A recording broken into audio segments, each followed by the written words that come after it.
Hola estimados amigos, nuevamente con ustedes su doctor Maximiliano, el médico que ha trabajado en los Andes, la Amazonía, la costa de Ecuador, pero especialmente en áreas protegidas y en áreas patrimoniales. Hoy hablaremos acerca de cómo se proyecta la situación de Ecuador y de los ecuatorianos ante un nuevo gobierno, ante la política de Donald Trump y ante la crisis ambiental que estamos a punto de padecer y que ya la comenzamos a padecer a finales del año pasado cuando nos llegó una sequía y no tuvimos electricidad por muchas horas y por muchos meses. El asunto fundamental es entender cómo Ecuador desde el año 2017, luego de ser el país más pacífico de Sudamérica, se convirtió en el país más violento no solamente del continente americano, sino en uno de los más violentos del mundo, como se convirtió además en el primer exportador de cocaína a Europa y cómo se convirtió en un país donde la gente se mata por dinero y emigra porque fue el origen de una gran ola migratoria, y todavía sigue siéndolo, que en primer lugar se fue a Estados Unidos, pero ahora que la crisis se ha venido y Estados Unidos ha cerrado las puertas, está buscando, al igual que los venezolanos, otros lugares propicios para migrar, siendo España uno de los más uh, favorables, digamos, porque hablan español, porque hay muchos ecuatorianos ya en ese lugar, porque allá llegó la primera ola migratoria que se generó en el año 2000 luego de la crisis monetaria por la devaluación continua del sucre hasta la dolarización y por una inestabilidad política caracterizada por múltiples golpes y protestas, además de caídas de gobierno. Entonces, ante esta situación, nos enfrentamos al hecho real de que los ecuatorianos y los latinoamericanos en general ya no somos bien acogidos en Estados Unidos, y es más, estamos siendo deportados y estamos siendo rechazados de manera masiva. Estas deportaciones y estas se justifican en una estigmatización de lo que es ser un latinoamericano. El hecho de hablar español, de ser mestizos, de ser católicos, no es tan relevante como el hecho de que se nos acusa de que somos narcotraficantes, violadores y ladrones, según Donald Trump cuando subió en la primera campaña en el año 2016, justificación que utilizó para crear un muro entre México y Estados Unidos, muro que ahora, a más de que es tan fácilmente burlado,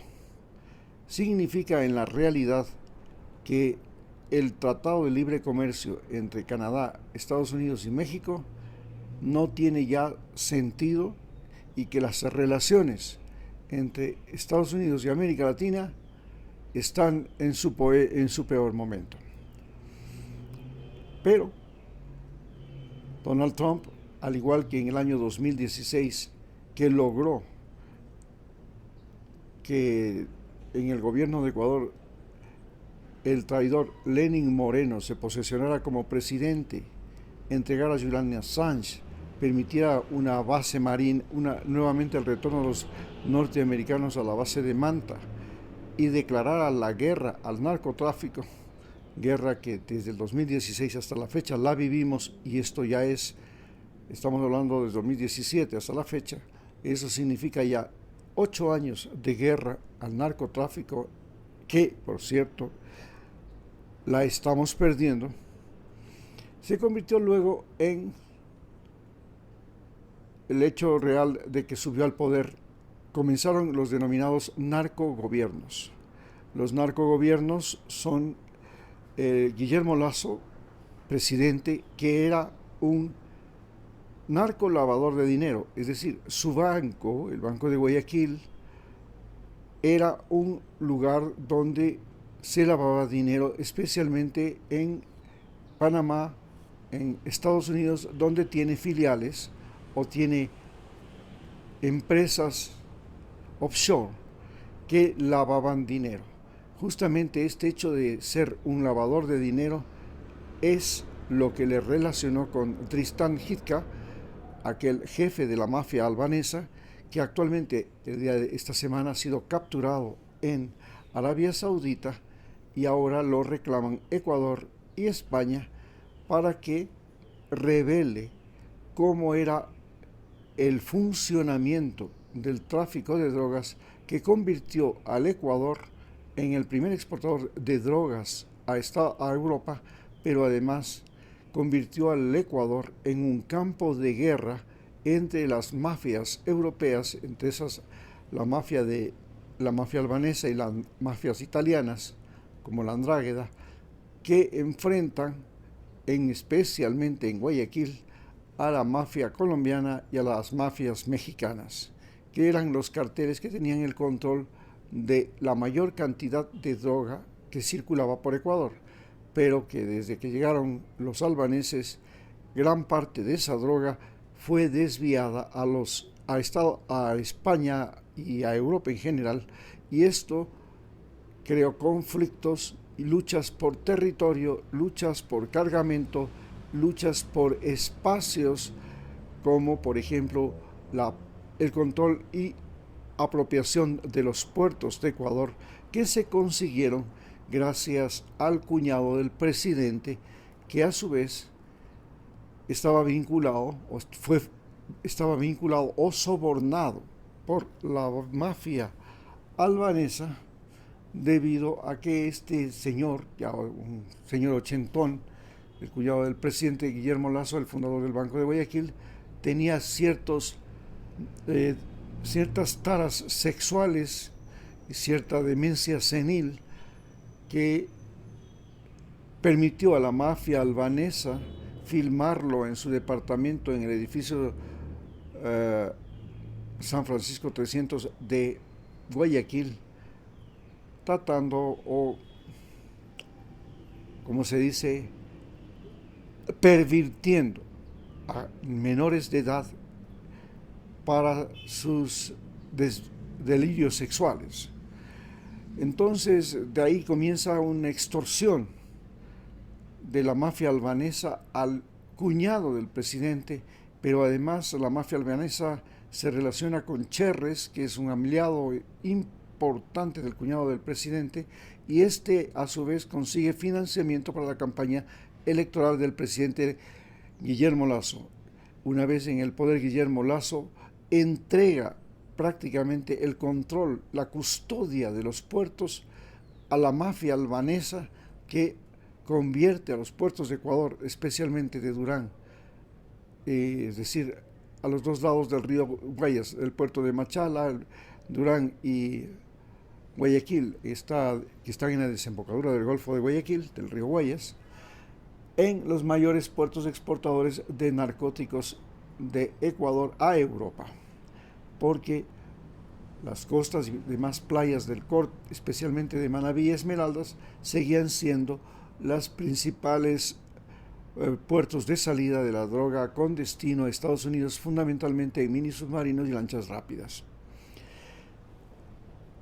Luego de esto, sucede el gobierno de Guillermo Lasso. Hoy tenemos en el poder a Daniel Noboa, cuya empresa, que es la mayor exportadora de bananos del mundo, también se encuentra en enredos porque los barcos de su empresa, al igual que a otros muchos barcos de Ecuador, han sido transportadores de droga, e inclusive en sus barcos se han encontrado toneladas de droga, y ahora él es el presidente de Ecuador. Vale señalar que la familia Noboa se enriqueció en Ecuador gracias a que el abuelo era uno de los funcionarios altos de la empresa Chiquita Banana eh, y esta empresa Chiquita Banana comenzó a exportar desde Centroamérica y luego en Ecuador, luego de que en Ecuador la United Fruit, que es esta Chiquita Banana, había cometido algunos severos trastornos sociales, asesinatos, masacres, se refugió en Ecuador hasta el año 1968, en que partió y dejó encargada la empresa al señor, eh, al padre del actual presidente, al abuelo del actual presidente, al señor Luis Noboa Naranjo. Este señor obtenía ganancias no solamente por el sueldo que recibía de la empresa Chiquita Banana, o sea, United Fruit, sino que además él traía contrabando en los barcos de esta empresa, la empresa United Fruit,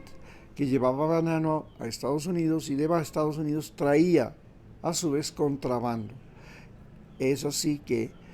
hay una directa relación entre la familia del presidente y el contrabando en el puerto de Guayaquil, que es una actividad que enriqueció a los magnates de Guayaquil desde la época de la colonia. Guayaquil siempre, a lo largo de los 300 años de historia que tiene como puerto, fue uno de los lugares claves del contrabando en el Imperio Español y en la República del Ecuador. Entonces, el presidente actual, que tiene estos vínculos con empresas bananeras que hacían explotación y exportación de banano y explotación de la población del Ecuador y de las tierras ecuatorianas para producir banano, a su vez tiene también vínculos con el narcotráfico y fundamentalmente con el contrabando. Hoy el presidente ha llegado al poder y se ha demostrado, al igual que en Estados Unidos, que este sistema electoral que hay ahora en América Latina es un sistema electoral precisamente para conseguir que los ricos de los países del mundo, no solamente de Estados Unidos, sean poder. Los oligarcas de los países del mundo. Inclusive en Rusia, donde también se comenzó a aplicar este sistema de elecciones con el voto directo y secreto y partidos políticos, terminó convirtiendo a Rusia en un país de oligarcas, donde los oligarcas son ahora el poder y uno de los grandes oligarcas es precisamente Putin. Entonces tenemos que estamos viviendo una crisis en el Ecuador que fue provocada por la pandemia, porque el Ecuador era un país que realmente se vio muy afectado por la pandemia debido a que el eje de la vida del Ecuador era la movilidad humana. Es un país que tiene que movilizarse la población entre una región costera, una región andina y una región amazónica, y el momento en que en la pandemia esta movilidad humana fue interrumpida, se produjo un verdadero trastorno que hasta el día de hoy es de carácter irreversible. Hoy, luego de la pandemia y luego del gobierno y el presidente, el nefasto presidente Lenín Moreno, el Ecuador ha entrado en una fórmula de gobierno donde impera la corrupción. Y esta corrupción empieza por el aparato judicial, porque la justicia en Ecuador no se dedica a perseguir a los delincuentes, sino que es utilizada para perseguir a los enemigos políticos. Y entonces, en el momento en que la justicia en Ecuador es desviada de su verdadero propósito, que era sancionar a las personas que cometían un delito, se convierte en persecución política este momento la justicia de Ecuador y a lo vez se suma a que el sistema electoral ya era un sistema electoral bastante defectuoso, la justicia también se convierte en algo defectuoso y finalmente llegan al poder los lagartos de San Borondón, comenzando por Guillermo Lasso y Daniel Noboa, esto es los millonarios del puerto de Guayaquil. Y el puerto de Guayaquil es la zona del país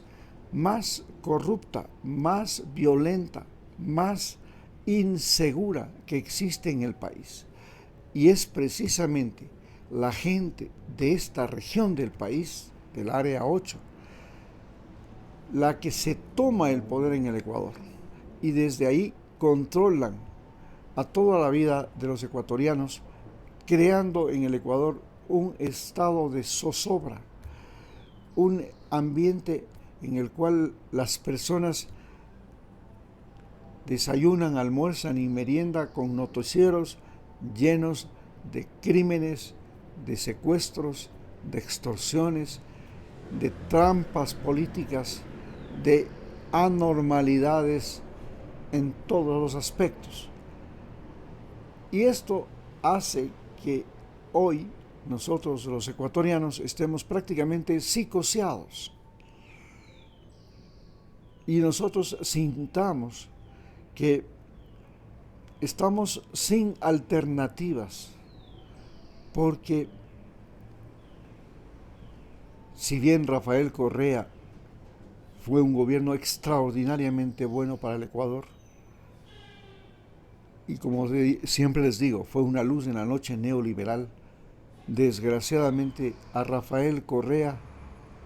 se le pegaron justamente esos vampiros, esos murciélagos, esas horribles mariposas de la noche, y esos son los que lo reemplazaron en el poder, empezando por Lenín Moreno, por 50 asambleístas de su partido que lo traicionaron en el año 2017, y hasta el día de hoy,